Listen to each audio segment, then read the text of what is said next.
Hello friends, నమస్కారం అండి. Welcome to information Telugu channel.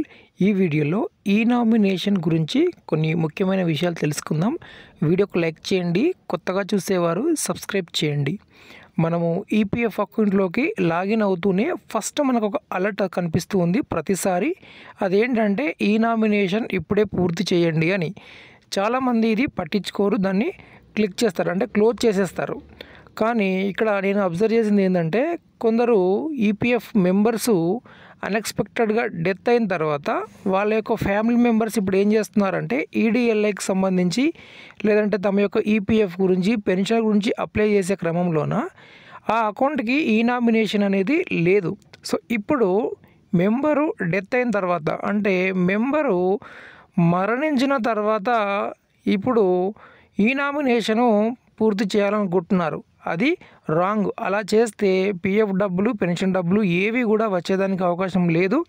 ఒకవేళ ఆ డబ్బులు తీసుకోవాలన్నా కూడా మీరు ఎన్నిసార్లు పిఎఫ్ ఆఫీస్కి వెళ్ళాలో అది కౌంట్లెస్, చెప్పలేము.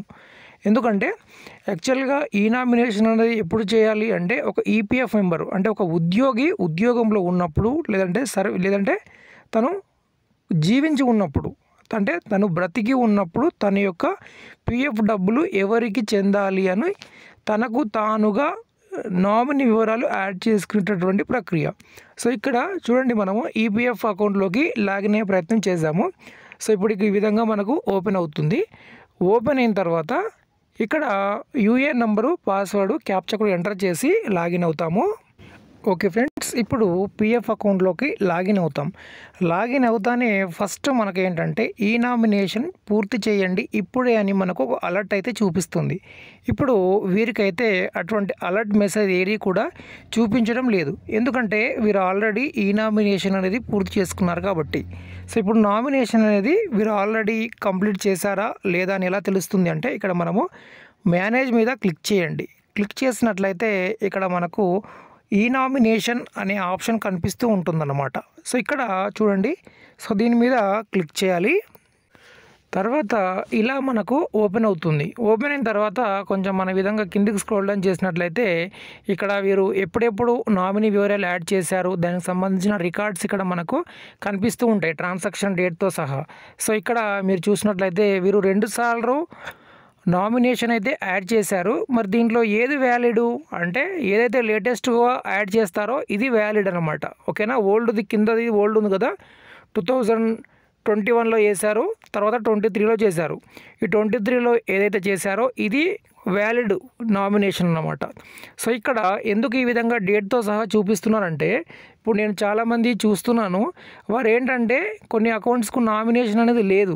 సో ఈపీఎఫ్ మెంబరు ఎక్స్పైర్ అయిపోయారు, 5 years 10 years డ్యూటీ చేసిన తర్వాత అక్కడ నామినీ వివరాలు యాడ్ చేయలేదు. ఇప్పుడు వాళ్ళ ఫ్యామిలీ మెంబర్స్ ఏం చేశారంటే నామినీ యాడ్ చేశారు. ఎప్పుడు, ఫర్ ఎగ్జాంపుల్ January 1కు ఈపీఎఫ్ మెంబరు ఎక్స్పైర్డ్ అయ్యాను అనుకుందాం ఫర్ ఎగ్జాంపుల్.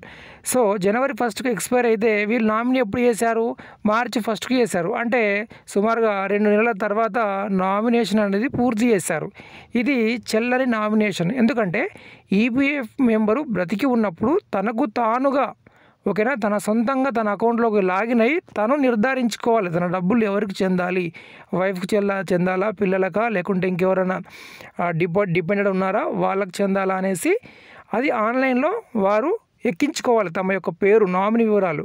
కానీ ఈ విధంగా తెలిసి తెలియక కొందరు ఆన్లైన్లో మెంబర్ ఎక్స్పైర్ అయిన తర్వాత నామినేషన్ చేస్తున్నారు. దానివల్ల పిఎఫ్ కానీ పెన్షన్ కానీ ఎటువంటి డబ్బులు తీసుకునే దానికి అర్హత కోల్పోతారు. ఇటువంటి క్రమంలోన ఈ ఈపీఎఫ్ అకౌంట్ని మీరు లాగిన్ చేయొద్దు. ఎంప్లాయర్ ద్వారా డెత్ ఇన్ సర్వీస్ అని అప్డేట్ చేయించి ఎంప్లాయర్ ద్వారా పిఎఫ్ అప్లై చేయడానికి ఆఫ్లైన్ ప్రొసీజర్లో మనం వెళ్ళి పిఎఫ్ అనేది అప్లై చేయాలి, ఆన్లైన్లో చేయకూడదు. ఆన్లైన్లో కూడా చేయొచ్చు. ఎప్పుడు ఈపీఎఫ్ మెంబరు నిజంగానే ఎక్స్పైర్ అయ్యారు కానీ నామినీ వివరాలు ఆల్రెడీ యాడ్ చేస్తున్నారు, ఇటువంటి క్రమంలోన ఆన్లైన్లో చేసేదానికి అవకాశం ఉంటుంది.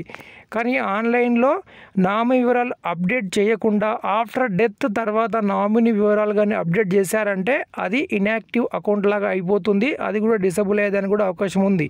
ఎందుకంటే డబ్బుల్ని మీరు ఫేక్, అంటే మోసపూరితంగా డబ్బులు విత్డ్రా చేయడానికి ప్రయత్నిస్తున్నారనేసి ఈపీఎఫ్ఓ అయితే ఆ అకౌంట్ని డిసేబుల్ చేసేదానికి కూడా అవకాశం అయితే ఉంటుంది. ఆఫ్లైన్లో మీరు అప్లై చేయండి. డెత్ క్లెయిమ్స్ అయినా ఉంటే ఆన్లైన్లో అప్లై చేయడానికి ప్రయత్నించవద్దు. ఓకే, వీడియోకి లైక్ చేయండి, సబ్స్క్రైబ్ చేయండి. ధన్యవాదాలు.